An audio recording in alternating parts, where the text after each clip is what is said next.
morning mga kachika! Isang mainit-init ngunit malaman na balita na naman ang pag-uusapan natin ngayon kung saan ay tapos na ang maliligayang araw ng Tape Incorporated. Ito ang nakakagulat na revelasyon ng veteranong columnist na walang iba kundi si Christopher Min na kinumpirma ngayong araw kung saan ay base mismo sa kanyang reliable source hanggang July 29 na lamang ipapalabas ang Itbulaga na mga halusos sa GMA Network. Pero bago tayo magpatuloy mga kachika, kung bago ka pa sa channel na to, ay dapat lang na mag-subscribe ka na at pakiclick na din ang notification bell para mas maging updated ka palalo sa lahat pa ng nangyayari sa mundo ng showbiz.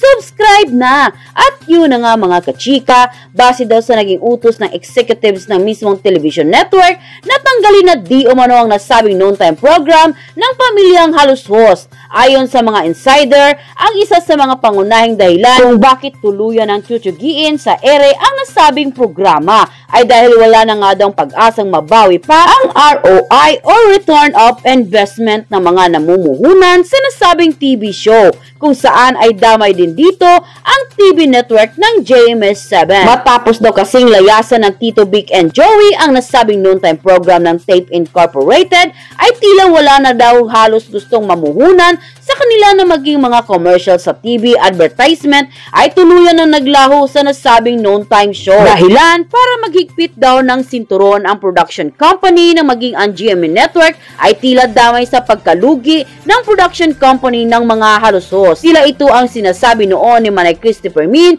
na bibilang lamang ilang araw or abutin man ng buwan ay tuluyan pa ring tsutyugiin sa ere ang Tape Incorporated dahil sa hindi maawat na pagkalugi ng masabing kumpanya matapos layasan ang powerful trio na Tito Vic and Joey. Matapos ng lumabas ang balitang ito ay umani agad ng samot-saring komento mula sa marami sa ating mga kababayan kung saan ay marami sa kanila ngayon ang na hindi napigilan ang kanilang sarili na maglabas ng kanilang hinaing at komento sa mundo ng social media. And the netizen posted, "Wala kasi sa edad yan. Ang tao kasi as long as kaya mo pang magtrabaho, ay go lang. Ganyan ang TVJ. Wala sa kanila kung senior ka na, basta sa kanila ay tuloy-tuloy ang makatulong, ay gagawin nila. Wala sa kanila yung sinasabi ng iba na laos ka na, wag ganun uy. Kaya nga mga basher nakakampi ng Tape Bulagta, ay yung bad karma ay nasa tabi nyo lang. At anytime yan, hindi kayo titigilan. Napakadaming tao dyan sa Halusos Bulaga, puro bago at mga bata pa, OMG.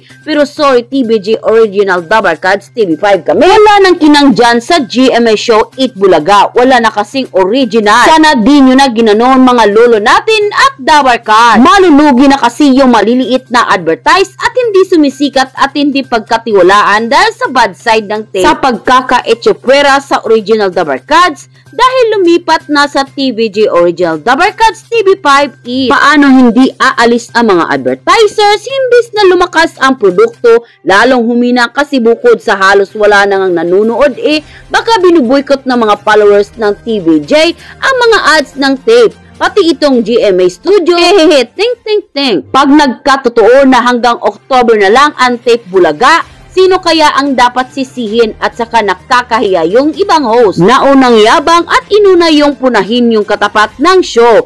Kung iisipin, sila TVJ talaga nagsimula nung Itbulaga.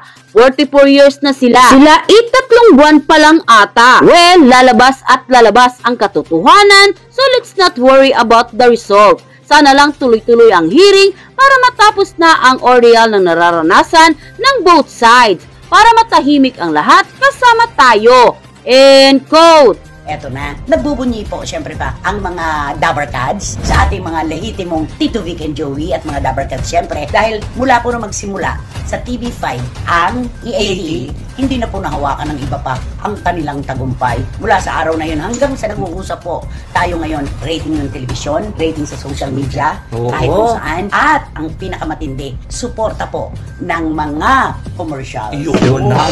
At nagtatala ng may pinakamaraming commercial. Totoo yan. Kakampi talaga ng Tito Vic and Joey ang panahon. Kumbaga sa kanila nakangiti. Talagang ito yung taon nila ito. Yun yun.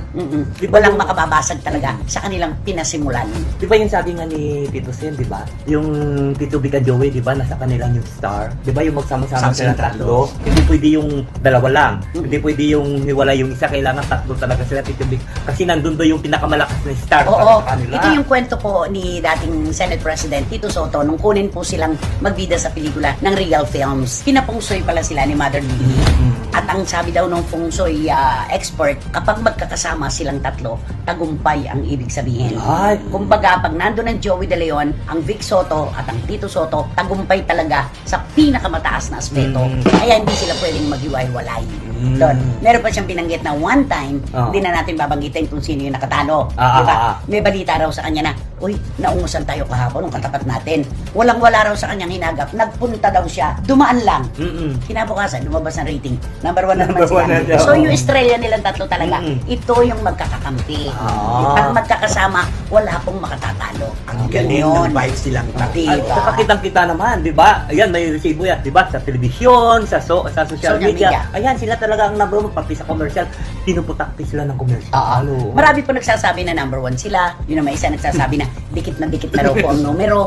Hayaan lang po natin kasi numero naman po ang magsasalita na talagang sila ang may hawak. Hindi po maaaring kunin o agawin ng iba dahil sila po talaga ay may hawak ng pinakamalakas na noontime show dito sa Pilipinas. Correct. Dumikit man sila, pero hindi pa rin sila makakaungos dahil number 1 ang Alam mo, may naalala nga ako, di ba, sa mga radio station, di ba yung mga FM sabihin, kami ang number 1, kami ang number 1, kami ang number 1, di ba lahat number 1, may isang Yung iba naman, we're number 1. may isang FM station na binanatan sila. Sige, number 1 kayo, number 1, wala na po yung narinig po, di puro number 1. Sige, mag-away-away kayo sa number 1. Ako kami dito ay number 2. Kumbaga, wala nang pilitan. Tao naman po ang nagmamando talaga kung kanino karapat dapat talaga ang numero. Hindi sa pilitan yan. Kung sa pong ibinibigay yan, wala. Alam nga naman manunod ka, pipilitin ka. Walang ganun. Tayo nagbabayad ng kuryente natin, oras natin ang ating ginugugol. Di ba? Saka aminin natin yan talagang ang laki ng fanbase ng EA. Totoo yan. Lalo sa iba-ibang bansa. Isa pa yan. Diba? Dadagdag pa yan. Kaya ito po mga lehitimong Dabber Cats, ang Tito Vic and Joey, wala po talagang makagagalaw sa kanilang posisyon. Sila na po talaga yan. At maraming salamat sa inyong lahat ng mga kababayan natin na hindi nagdadamot ng inyong panahon at suporta sa Tito Vic and Joey at Dabber Cats. Mabuhay ang Tito Vic. Diba? Yan yun. Number 1. At yun na nga mga kachika, kung nagustuhan mo ang hot topic natin for today's video, ay ano pang inaantay mo? Mag-like ka na at i-share mo na din para mas marami pang makakaalam sa hot topic na ito. Maraming salamat! Let's go!